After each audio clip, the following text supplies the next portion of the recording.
Hello! How often do we start out on a piece of work and think someone else must have done this before and wish we could tap into the lessons they learned the hard way to save our time and effort? Equally, have you ever been in a situation where you have discovered some key learning or insights from experience that would benefit someone else, but you just don't know how to capture that and share it? Do these sound familiar to you?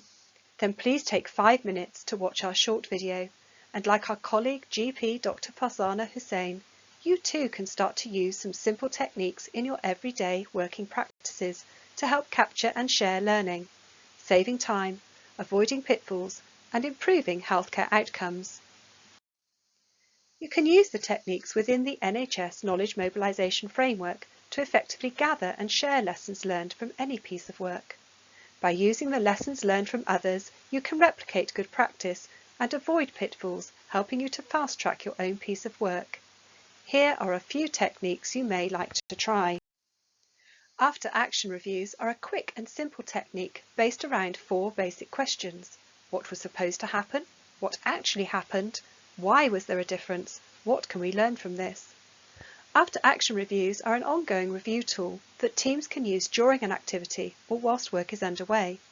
Usually facilitated by one of the team members, the trick is to invite everyone involved in the action to participate in the after-action review.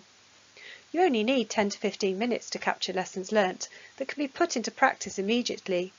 So this is not about waiting to pull things apart at the end of a very large project, but for really taking stock after a relatively short-term activity that could be part of a much bigger programme. We introduced this technique at a workshop for colleagues working across primary care. GP Dr. Farzana Hussain put the after-action review technique to work straight away. I would recommend that everybody learns the after-action review. It has changed the way we run our staff meetings, especially the significant event analysis. The non-judgmental approach and the no-blame culture of the after-action review is really useful. Not bad for 4 points of learning in under 20 minutes. Farzana particularly favours in her words the golden question, why was there a difference? As it is much less judgmental than the question, why did it happen?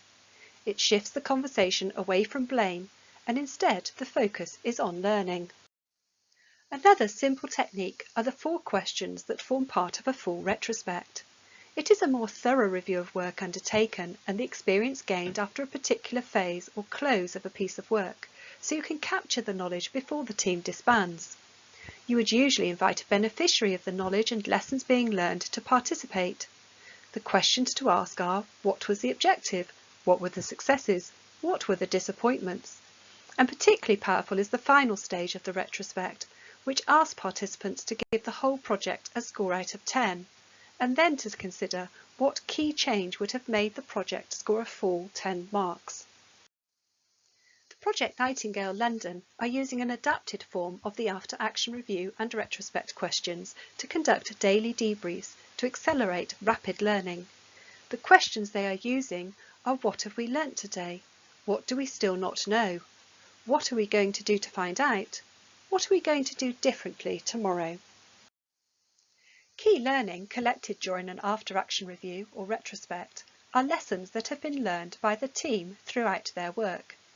For these lessons to be really useful, they need to be expressed in a way that is meaningful for others to use in their own work. To do this, you need to check that your lessons are not just a historical recount of all that has happened, but instead are framed as advice or recommendations for others to put into place next time. These need to be specific and have clear actions about implementation. Once you have gathered these recommendations and learning together with supporting documents, templates and other outputs, you will need to make them available to other teams, accessible at any time and from any location. Depending upon your organisation, this may be an official lessons learned log, or you may be a SharePoint or intranet site, a wiki, blog, newsletter, or a simple spreadsheet or PowerPoint file. Your local knowledge specialist will be able to assist with this.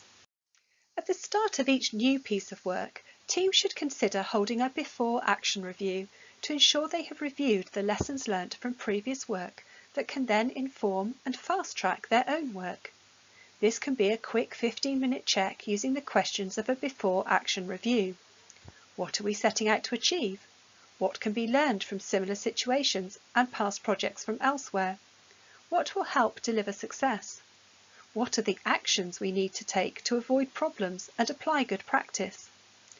Your local librarian or knowledge specialist can help you to locate relevant published research evidence and gather best practice examples from other teams inside and outside of the organisation to inform your own work. To find out more, take a look at the Knowledge Mobilisation Framework e-learning, which is available on the Health Education England e-learning for healthcare website, or look at the postcards which accompany the e-learning. Your local librarian or knowledge specialist will be pleased to help. Please get in touch with either Louise or Alison if you require any further information.